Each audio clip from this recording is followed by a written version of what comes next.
Hoy vamos a compartir el trabajo de Luis Alberto Hernández. El poeta y pintor y artista Efraín Zubero se ha referido a él como el espíritu de la negritud, y estamos aquí como una especie de templo, refugio, su casa, su taller, entre el olor del incienso y tantos símbolos que nos obligan necesariamente a conectarnos con un mundo interior que está reflejado en sus cuadros. Bienvenido al programa. Y un poco por qué su obra está impregnada de tanta magia, religiosidad, por qué tanto valor a lo sagrado, a lo espiritual, a lo mágico religioso. Bueno, Dameli, gracias ante todo por haberme invitado a estar en tu programa. Mira, yo pienso que es una opción tal vez de las más ciertas con que cuenta el hombre contemporáneo, la religiosidad. Tal vez esa sea una de las vías, al menos para resolver las cosas de manera individual. Por eso, porque es una opción, es que yo trabajo lo sagrado en mi obra. ¿Por qué el color negro? Bueno, el trabajo que yo desarrollé anteriormente se basaba en una concepción simbólica del color, donde el negro era fundamental, ¿no? Yo hice un juego con las etapas de la obra alquímica, que pasa por 4 momentos simbólicos, y los colores que yo usaba corresponden a cada uno de esos 4 momentos. Eran fundamentalmente el negro, el rojo, el blanco y el oro, esos 4 momentos, ¿no? El negro es siempre la materia que hay que transformar, que hay que llevar a una condición de elevación espiritual. Tal vez debe ser por eso, porque ando en un trabajo de transformación de ese estado. Y entonces por eso usted se viste de negro. Porque usted mismo anda en una propia transformación, y la transformación a través de su arte. Sí, probablemente sí. Eso en primera instancia tiene que ver conmigo mismo. Y luego, pues, si el espectador se llega a conectar por afinidad con esa propuesta, también debe andar probablemente en esas búsquedas. Pero luego hay otra cosa allí de simple gusto estético. Yo soy del signo Escorpión. La gente de Escorpión tiene tendencia a las cosas oscuras, de tal manera que yo siento mucha afinidad por ese color. Yo quiero que me hables de esos hechos cotidianos que de alguna manera marcaron su infancia y que están traducidos en magia. Bueno, las vivencias de la infancia en Puerto La Cruz, lo que a mí me tocó vivir de niño, no es diferente a lo que se puede vivir en cualquier lugar de la provincia. La gente del pueblo vive una concepción mágica de la vida, entonces permanentemente está relacionada con eventos trascendentes dentro de esa concepción, ¿no? ¿Cómo es eso de trascendente y son parte de la cotidianidad? Bueno, por ejemplo, te puedo citar, te puedo nombrar, hay por ejemplo un culto a los muertos. ¿Ves? Eso es una cosa para mí sumamente interesante, porque revela de algún modo el poder creador del pueblo, la capacidad fabulatoria de la gente, ¿no? Entonces se vive creando permanentemente una suerte de mitología que son cotidianas y que tocan lo trascendente, pero que son vividas de la manera más normal posible, ¿no? Pero eso es hermosísimo, cuando tú te das cuenta y descubres toda la riqueza que hay allí en esa capacidad de fabulación de la gente. Eso es extraordinario. Y bueno, eso es lo que ha nutrido mi trabajo, volver a esa infancia, volver a esas vivencias, darme cuenta de ese poder creador de la gente. ¿Pero cómo era eso de el hombre que visitaba los sábados su casa? Bueno, esos son unas son como demasiados cuentos que yo he tenido que ir retomando. Ese era un personaje que tal vez fue mi primera vivencia de la muerte. Ajá. Porque este era un señor que todos asociamos con la muerte, por cuanto era alguien que trabajaba en una funeraria y visitaba semanalmente a la familia por una especie de acuerdo, de convenio que había, que tenía que ver con la reservación de una parcela en el cementerio. Entonces este personaje estaba allí todos los sábados a una misma hora. Yo nunca le oí pronunciar una palabra. Recuerdo como la presencia de la muerte en casa de este señor. Pero era el ticket amarillo, ¿no? Bueno, porque era el comprobante que dejaban, ¿no? Como prueba de que se estaban abonando esas cuotas, de tal manera que la casa se fue llenando de esos tickets y uno abría una gaveta y se salían los tickets. Había tickets por toda la casa, era una cosa como de los cuentos de García Márquez. ¿En función de qué diseña su trabajo, su creación? ¿Cuál es su mayor preocupación? ¿Por qué siempre está presente los miedos? Bueno, cuando uno realiza un trabajo artístico, eso no se puede hacer si no es desde los miedos. ¿Por qué? Y más cuando uno se propone desarrollar un tema como el de lo sagrado, que no es un tema, en realidad eso es una vivencia, pero como quiera que es algo que tú no sabes realmente de lo que se trata, porque eso se le intuye, se le presiente, pero nunca se le llega a conocer en realidad. Y bueno, eso a mí particularmente me produce mucho miedo. Y desde allí es que hago las cosas que hago. Pero la creación no debería dar miedo. Depende. Porque a veces yo creo que está más vinculado al placer, ¿no? No siempre, no siempre. Yo pienso, a propósito de eso, que a cada artista le corresponde inventar su propio método, su propia manera de aproximarse al hecho creativo, ¿no? Hay artistas a los cuales probablemente crear les produce bastante placer. Ese no es mi caso. Mi caso es exactamente lo contrario. Crear para mí es un proceso de mucho dolor, de mucha angustia. Y sin embargo, o sea, quiere decir que usted vive a través de la angustia, porque su casa es su taller y es un refugio, y usted mismo, entonces quiere decir que sufre. Seguramente que sí. Seguramente que sí. Para mí pintar es un proceso doloroso. Lo que pasa es que no puedo hacer otra cosa. Quizá porque usted pinta hacia adentro. O desde adentro. O desde adentro, tal vez. Sin duda que sí. ¿Pero usted cree que coloca la obra fuera de sí? ¿Fuera de usted mismo? Claro, la obra sale, es un hecho material que se produce y está allí, la gente la percibe.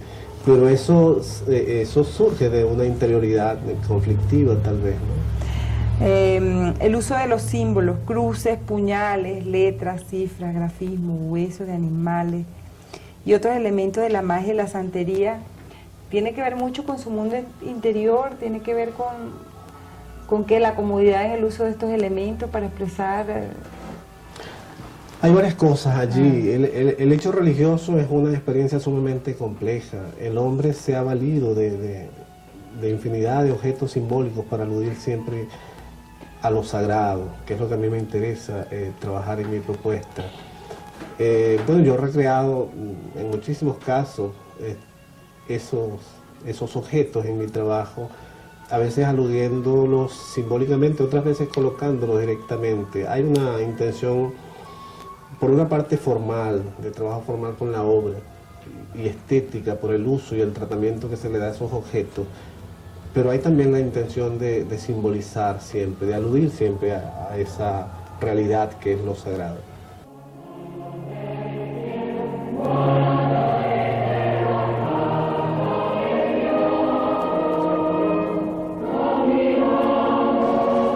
Alguna vez leí que Jesús no había tenido 12 apóstoles, sino que tuvo 13. Y ese otro había sido una mujer, Antelía se llamaba.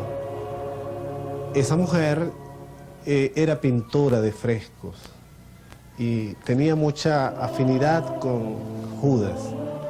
Por ser Judas el otro intelectual, Judas era el escribiente. Esa historia a mí me cautivó. Y yo decidí hacerle un homenaje a Antelía, sobre todo porque Antelía fue la única de los apóstoles que habló del arte y de la condición y el compromiso espiritual de los artistas. Ese evangelio, curiosamente, se desconoce, según esa escritura que yo leí alguna vez. Entonces yo decidí hacer un homenaje a Antelía. 1523, lo que aquí está planteado tiene que ver con las cosas que ella escribió. Esa es la historia de este trabajo. Fue una historia que fue surgiendo en medida que surgía el trabajo mismo. Esa es parte de tus trabajos del pasado. Y también quiero que me comentes de esto, porque así como tienes Antelía, la apóstol número 13, que era mujer y además pintora, o sea, vincula la religión con el arte, tenemos a Armando Reverón santificado. Bueno, eso es un homenaje personal a Reverón, es el pintor nuestro a quien yo he admirado siempre, y a quien respeto y venero. Entonces quise hacer ese trabajo, pero es un trabajo que no ha salido de aquí de la casa, porque es una ofrenda muy personal. Son esas cosas que uno se hace para regalárselas y complacerse alguna vez.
Yo he entendido lo sagrado como una potencia que contiene, digamos, esos dos extremos.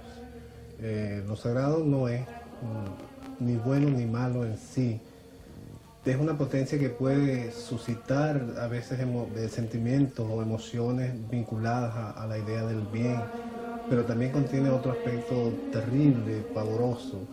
A mí me ha interesado explorar esa vía, ¿verdad? Que es la vía distinta como comúnmente percibimos el hecho religioso, la experiencia religiosa, porque es la posibilidad de mostrar lo sagrado o de aproximarme a lo sagrado como totalidad.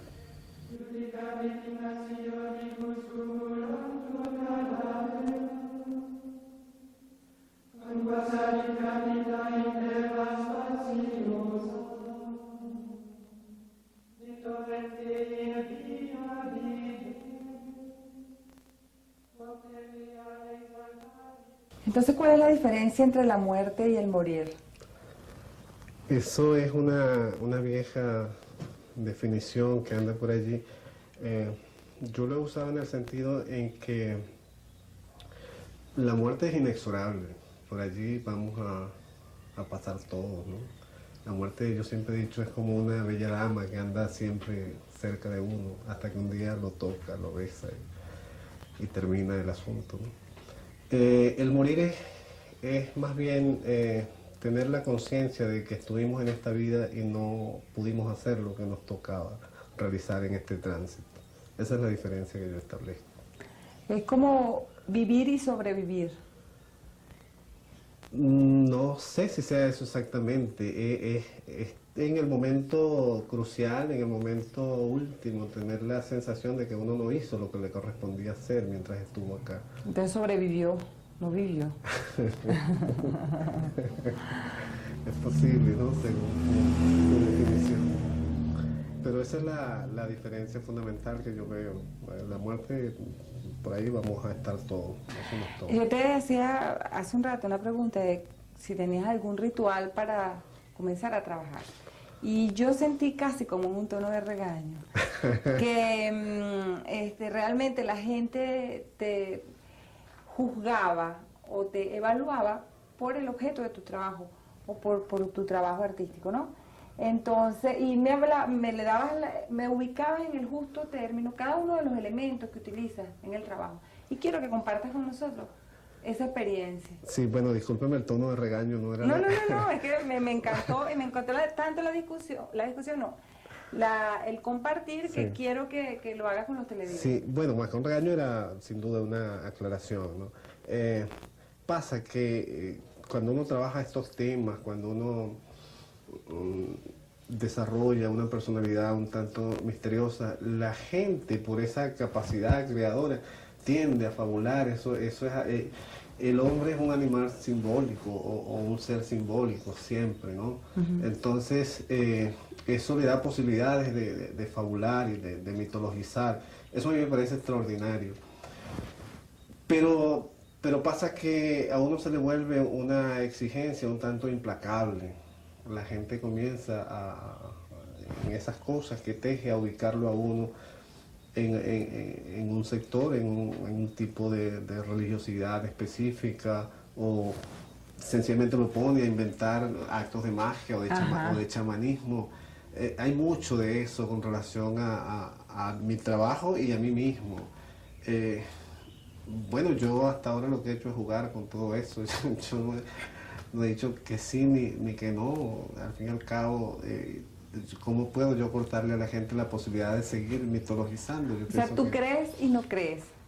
Yo creo profundamente, pero son mis propias convicciones filosóficas con respecto a esto. Ahora, lo que la gente puede hacer con eso, desde su perspectiva, desde su visión de esto, desde su interpretación, eso es otra cosa que escapa a mis posibilidades de control de eso. Otra cosa que quiero compartir es lo de los colores, ¿no? En la chuleta que me había hecho la productora, hacía algo así que utiliza 5 colores, ¿no? Básicos. O utilizaba oro, negro, el rojo, el blanco y la plata. Sin embargo, ahora ha incorporado 2 colores adicionales. Y con énfasis me dice, no, esos son parte de mi vieja propuesta, ¿no? Entonces, ha cambiado la simbología de los colores. ¿Cómo es que cambió la paleta de Luis Alberto? Sí, yo creo que se ha enriquecido porque el trabajo colorístico que yo estoy ensayando ahora incluye obviamente unos colores nuevos, como ves, violetas, azules, verdes y matices de esos colores. Es parte de una indagación que he estado haciendo en torno al arte medieval, toda una investigación que he hecho en torno a los íconos y sobre todo a los vitrales de las catedrales. Por eso estos colores. Me proponía producir en el espectador un poco esa emoción que se percibe dentro de un espacio sagrado como el de una catedral, bañado por esa luz de los vitrales. Esa emoción religiosa yo estaba tratando de producirla desde acá, desde un trabajo plano, con esos colores y los fondos de hojillas de oro. Tratar de recrear un poco ese misterio. Esto tiene mucha congruencia con algo que es una vieja inquietud, no digamos que un deseo frustrado porque tienes tiempo y el chance y la oportunidad de desarrollar esa parte, ¿no? Que es la necesidad de escribir, de utilizar la palabra escrita como un instrumento del arte, ¿no? De la expresión. Y tenemos la posibilidad de compartir el libro de los orígenes, ¿no?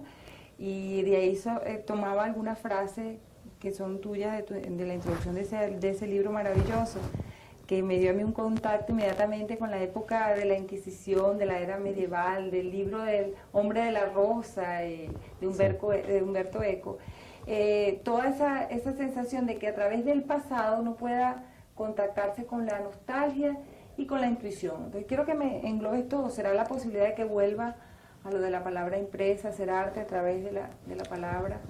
Sí, la idea era rescatar en ese libro unas técnicas antiguas, una relación del objeto libro que se ha perdido por todo el auge de la industrialización de ese objeto, que en tiempos remotos era producido de otro modo, en la intimidad de un taller, un monje que era generalmente el artista que se fajaba a producir toda aquella obra de manera solitaria y en una relación íntima con eso. Y después casi nadie tenía acceso a eso. Exactamente. Eso lo guardaban bajo 7 llaves. Sí, con muchos celos, ¿no? Y a veces eran hasta libros prohibidos. Sí. Bueno, tenían acceso la gente que estaba muy vinculada a esas cosas, las jerarquías, ¿no?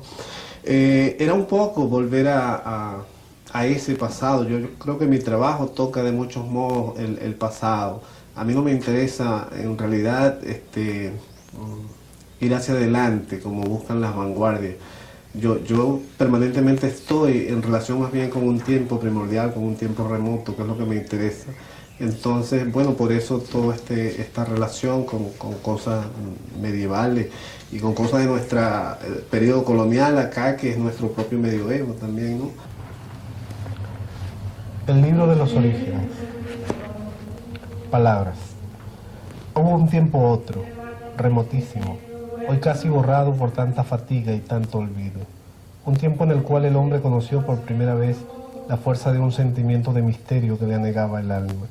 En ese tiempo inmemorial, el arte y la religiosidad se aliaban de un modo íntimo para vivenciar la sacralidad del universo. Toda forma de expresión artística colocaba al hombre cara a cara ante la vastedad inefable del cosmos. De este deseo de atrapar el sentimiento último de la relación entre el hombre y lo sagrado, también participó el libro desde su remoto origen. Al igual que otras formas y objetos a través de los cuales el espíritu humano ha expresado su necesidad de infinito, el libro fue en otro tiempo una vía de vinculación con lo trascendente que aportaba alguna estrella al desamparo de tanto cielo anochecido. Es así como surge el libro de los orígenes, una inmersión en el pasado a partir de esa nostalgia, una intuición que conduce a lo interior a través de los secretos inescrutables de una sabiduría sagrada, en relación íntima con una forma que ha sido concebida como una construcción plástica que intenta armonizar el espíritu de los textos con una estética de la emoción religiosa.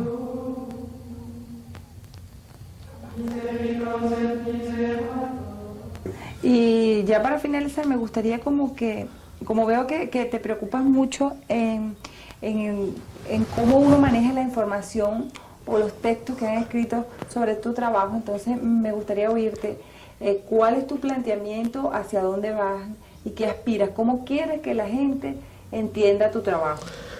Bueno, eso es una aspiración un tanto difícil, yo no puedo decidir eso. Decía Humberto Eco que toda obra de arte es una obra abierta, entonces en ese sentido la obra propone múltiples lecturas y uno no puede controlar eso.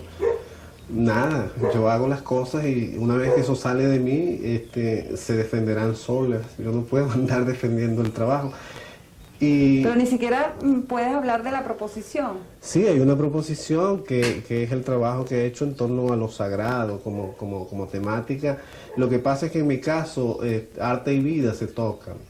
¿Ves? No es que yo haga unas cosas en esto y en la vida soy otra cosa. Yo intento construir un ser humano a partir de esos fundamentos. Por eso hago estas cosas.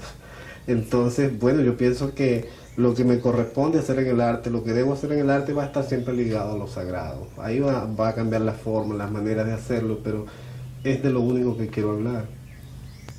De las emociones y de los sentimientos. De lo sagrado.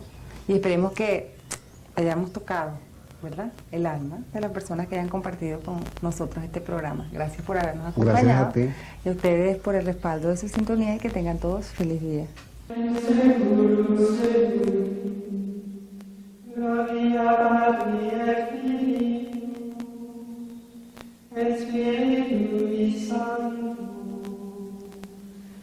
Signore,